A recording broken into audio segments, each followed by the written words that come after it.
Hi friends, welcome to Amrita's YouTube channel. ಇವತ್ತೊಂದು healthy ಆದಂಥ ಈ ಪ್ರೋಟೀನ್ ಬೇಳೆ ಕಾಳುಗಳ ದೋಸೆ ಮಾಡ್ತಾಯಿದ್ದೀನಿ. ಬನ್ನಿ ನೋಡೋಣ.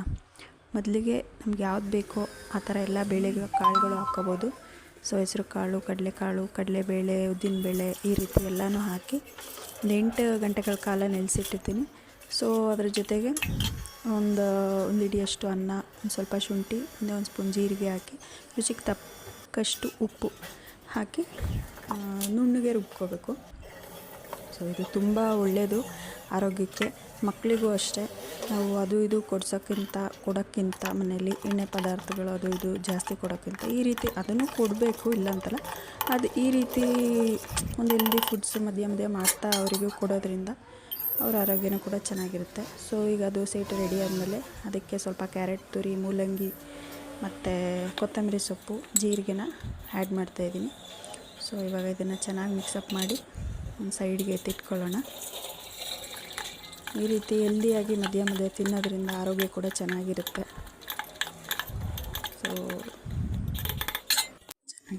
ಸೊ ನಮಗೆ ಸಾಫ್ಟ್ ಬೇಡ, ಕ್ರಿಸ್ಪ್ ಬೇಕು ಅಂದರೆ ರವೆ ಕೂಡ ಸೇರಿಸ್ಕೋಬೋದು.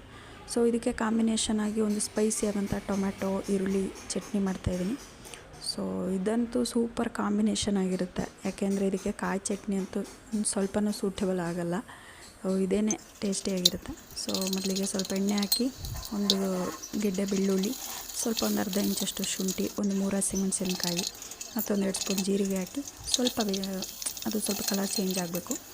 ಆಮೇಲೆ ಈರುಳ್ಳಿ ತೊಗೊಂಡಿದ್ದೀವಲ್ಲ, ಈರುಳ್ಳಿ, ಸ್ವಲ್ಪ ಉಪ್ಪಿನ ಪುಡಿ, ಸ್ವಲ್ಪ ಅರಿಶಿಣದ ಪುಡಿ ಹಾಕಿದ್ರೆ ಅದು ಕೂಡ ಬೇಗ ಸಾಫ್ಟಾಗಿ ಕಲರ್ ಚೇಂಜ್ ಆಗುತ್ತೆ. ಅದು ಸ್ವಲ್ಪ ಸಾಫ್ಟ್ ಆಗ್ತಾಯಿದ್ದಂಗೆ ಒಂದು ಗೋಲಿಗೆ ಹತ್ರದಷ್ಟು ನಿಂಬೆಹಣ್ಣು ಮತ್ತು ಟೊಮೆಟೊ ಇದನ್ನು ಹಾಕಿ ಸ್ವಲ್ಪ ಒಂದು 2 ನಿಮಿಷ ಬೇಡ, ಒಂದು 1 ನಿಮಿಷದಷ್ಟು ಫ್ರೈ ಮಾಡಿದ್ರೆ ಅದು ಕೂಡ ಸಾಫ್ಟ್ ಆಗುತ್ತೆ. ಸೊ ಇವಾಗ ಕೊತ್ತಂಬರಿ ಸೊಪ್ಪನ್ನ ಆ್ಯಡ್ ಮಾಡಿ ಆಮೇಲೆ ಕೂಡ ಒಂದು ಸ್ವಲ್ಪ ಫ್ರೈ ಮಾಡ್ಕೋಬೇಕು. ಸೊ ಇದು ದೋಸೆಗಂತೂ ಸೂಪರ್ ಕಾಂಬಿನೇಷನ್ ಫ್ರೆಂಡ್ಸ್. ಯಾಕಂದರೆ ನಾವು ಕಾಯಿ ಚಟ್ನಿ ಅಥವಾ ಸಾಗು ಅದು ಇದು ಚೆನ್ನಾಗಿರಲ್ಲ. ಸೊ ಇದೇನೇ ಚೆಂದ.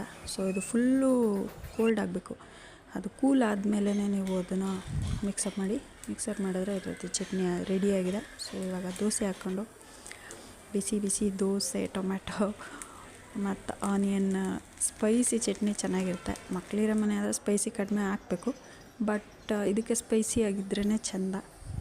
ಸೊ ಇವಾಗ ಗರಿಯಾದಂಥ ದೋಸೆ, ತುಪ್ಪ, ಟೊಮೆಟೊ ಚಟ್ನಿ ಹಾಕ್ಕೊಂಡು ತಿಂತಾಯಿದ್ರೆ ಸಕ್ಕತ್ತಾಗಿರುತ್ತೆ ರೋಸ್ಟೆಡ್ ದೋಸೆ. ಸೊ ಈ ವಿಡಿಯೋ ನಿಮ್ಗೆ ಇಷ್ಟ ಆಗಿದ್ದರೆ ಸಬ್ಸ್ಕ್ರೈಬ್, ಲೈಕ್ ಮತ್ತು ಶೇರ್ ಮಾಡಿ.